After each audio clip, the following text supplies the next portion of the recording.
Баршаңызға қайырлы күн, ораза айт мерекесі құтты болсын. Әр жылы осылай отбасыларыңызбен төрт көздеріңіз түгел ораза айт мерекесін тойлап, аман есен жүре беріңіздер. Кезектегі рецепт бұл көк самса деп аталады. Керемет, өте дәмді болып шығатын самсалардың бірі. Сондықтан сіздерде видеоны соңына дейін көріп, дәл осы самсаны жасап көруге кеңес беремін.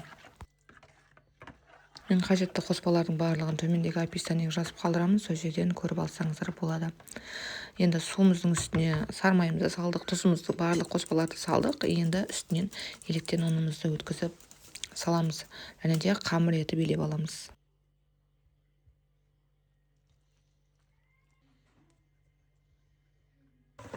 Мен бұл көк самсаны жиі жасаймын, өзіме қатты ұнайды. Негізі бұны біздер бала күнімізден жеп өскен самсамыз. Мен сондықтан бұл көк самсаны жеуден жалықпаймын. Қыстың күні болсын, дәл осындай шпинаттарды сатып алып, үйде жиі жасаймын. Енді біздер көк шөптерімізді турап бастаймыз. Шпинатымызды турап алдық, енді укроп, петрушкаларымызды осылай ұсақтап турап аламыз.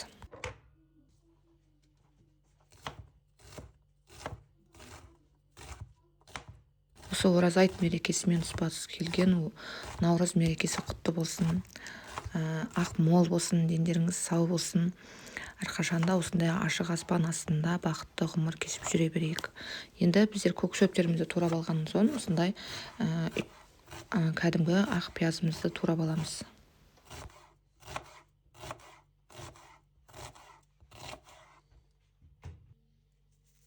Бүкіл ішіне салатын салмамызды турап алдық. Үстінен тұзымызды, қара бұрышымызды, әртүрлі дәмдеуіштер салып қоссаңыздар болады. Паприка қостым, енді үстінен ыстық сұйық майымызды құямыз. Қызып тұрған сұйық май болу керек бұл жерде. Енді жақсылап араластырамыз.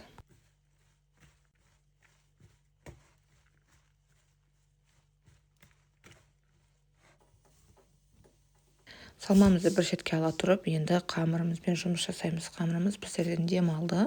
Енді жаюға да өте ыңғайлы болып тұр.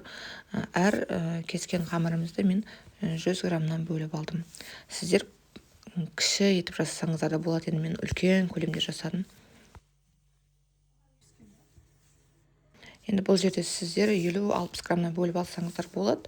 Енді қамырымызды жайып бастаймыз. Өте жұқа етіп жаюға тырысыңыздар.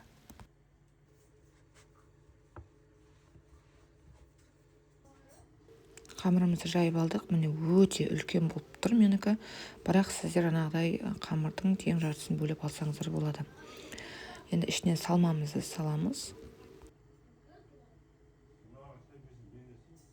Міне дәл осы жерде қамырымызды бір-біріне айқастырамыз. Сол кезде сіздер ішіне ауа жіберіп, осылай қамырдың екі шетін ғана жабыстырыңыздар. Ішінде ауа қалу керек, ал ішінде ауасын шығарып үстінен бассаңыздар, қамырларыңыз көтеріліп піспейтін болады. Енді қызып тұрған пешімізге жібереміз. Міне пісіп шықты. 200 градуста 15 минуттың ішінде піседі. Үстінен дәл осы кезде ыстық күйінде үстінен сары май немесе сұйық май жақсаңыздар болады.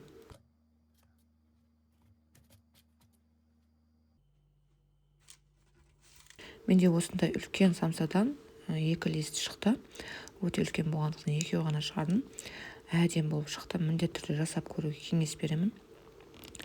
Енді қазір сіздерге арасын көрсететін боламын. Өзіме өте қатты ұнайтын тағамдардың бірі, міндетті түрде жасап көруге кеңес беремін. Нағыз көктемде жейтін көк самсаның бірі. Видеомды соңына дейін көріп қолдағандарыңыз үшін рахмет. Келесі видеомда кездескенше сау болыңыздар. Және де менің арнама тіркеліп кетуді ұмытпаңыздар.